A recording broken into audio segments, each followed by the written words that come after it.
Real Casemiro. The last time he was in the UK, he beat Charlie Edwards, he knocked him out. He'll be looking to knock you out as well. What are you going to do to stop him? I'm gonna break him. Matapos, wasaking at patalsikin ni Casemiro ang mouthpiece ng mayabang na Meksikano na si Cesar Ramirez at ma-retain nito ang WBO interim title belt nito. Reliable right. We're gone. He was actually looking for a body shot to end it. But the situation presented itself. Makalipas lamang ang 3 buwan, taong 2019, ay sa wakas ay nakaharap na ni Cuadro Alas ang kilabot at iniiwasan noon sa bantamweight division dahil sa matinding boxing skills nito at physical strength ng mga kamao nito. Ito'y walang iba kundi ang South African superstar at knockout artist at may hawak noon ng WBO World Bantamweight Champion na si Solani The Last Born Tete. Sa mga di po nakakaalam, bago pa man ito makalaban ni Cuadro Alas, bukod sa Japanese superstar na si Naoya Inoue, ay isa si Solani Tete sa talaga namang most avoiding fighter noon sa 118 pounds bantamweight division. Dahil sa nakakakilabot na knockout skills nito, si Solani Tete lang naman po kasi ang may hawak ng pinakamabilis na knockout wins record sa isang world title match. Matapos nga po nitong patulugin ang kababayan nitong si Bonicio Gonya sa loob lamang po ng 11 segundo, mga idol. Tama ka na narinig? 11 segundo lamang po, mga idol. At alam nyo ba, mga idol, ay 5 Pinoy na po ang tinalo at winasak ni Tete sa ibabaw ng lona.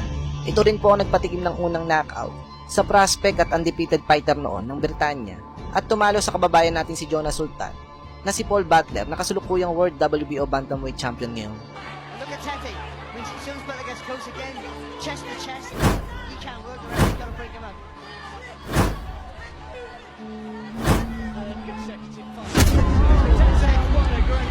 And that is it. I think is he going to get up?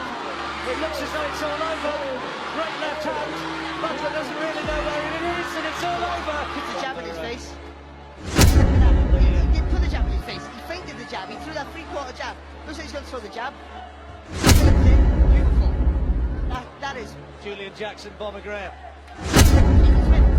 That's world class. That's a world. Kaya naman, sobrang taas ang kumpiyansa ng Aprikano na madali lamang nitong matatalo si Casemiro. Sa sobrang taas nga po ng tiwala nito sa sarili, ay di pa man nagsisimula ang laban nito kay Casemiro, ay inaayos na po ng kampo nito ang mega fights kontra sa Japanese monster na si Naoya Inoue.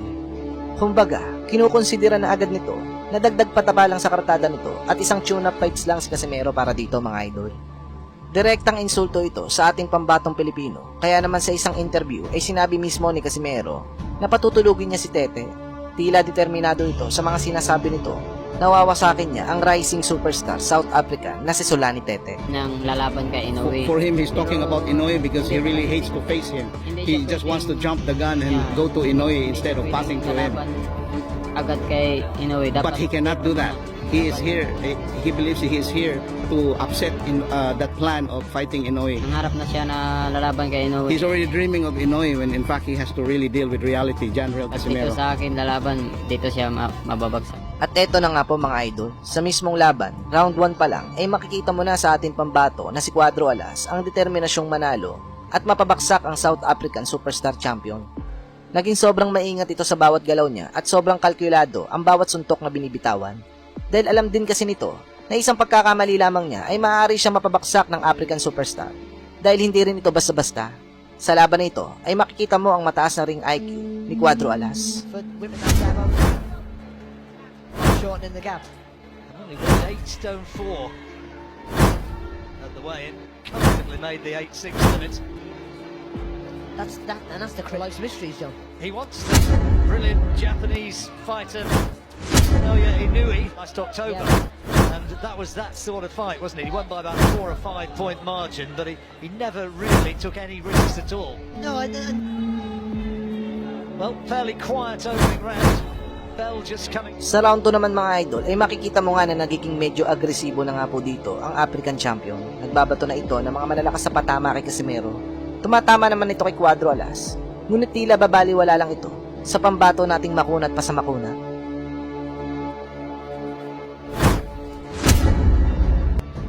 Again, Casemiro got too much experience just to rush in, and he knows he'll walk on the shots, but also with him not. The taller man, that's where he goes in, and it looked as though it was a clash of heads. I think it is actually. Yeah, I thought it was a good right hand and half a head, but yeah, it was a full-blooded clash of head, wasn't it?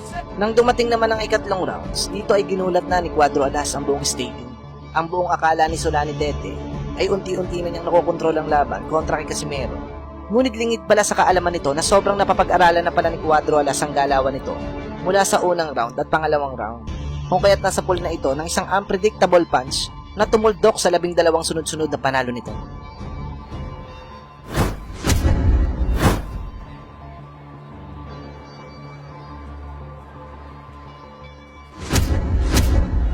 Oh, Casemiro got him. He's got him with a butt now. He's given hits. He's got him with a body shot. Was it? No, I'm it was on not the chin. sure. It was. It was a short right hook to the chin. And he's in trouble. It's all over the place. He's in real trouble. Tete's in a lot of trouble. And the referee wants to look at him. He's allowing it to continue. But can Casemiro take him out here? It happened so quickly. And he's still got a long way to go in this round. There's 1 minute 20 seconds. And Tete still looks unsteady. He's got to buy some time here and make Casemiro miss. Casemiro needs to pick his punches. And he can't find a clean shot. And he falls down. Nakatayo pa naman ito mga idol, ngunit bakas ang lala ng sinapit nito sa mga kamao ni Cuadro Alas. Kung kaya't wala nang inaksayang oras ang ating pambatong angas ng Pinas. Tuluyan na nga nitong nilusob ang may kahambugan na si Solani Tete na nagresulta sa pagpapatigil ng referee sa laban upang maiwasan ang grabeng pinsala sa galit na layo na si Cuadro Alas.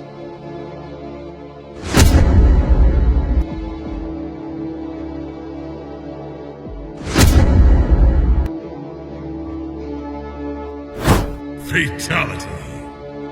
Dahil nga po sa panalo na iyon ay tinanghal nga po si Janriel Casimero sa kasaysayan ng mga Pinoy boxer bilang isang 3-division world champion at ito na nga po ang naging world champion sa WBO Bantamweight Division.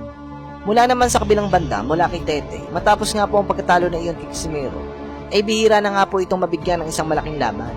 Ang huling naging laban po nito ay December 12, 2021. Nanalo ito via knockout kontra kay Eddie Kayumba. Ito na ang naging huling laban nito hanggang sa ngayon. Tila ba hindi na naging interesado ang mga promoter dito at umalat na ang boxing career nito.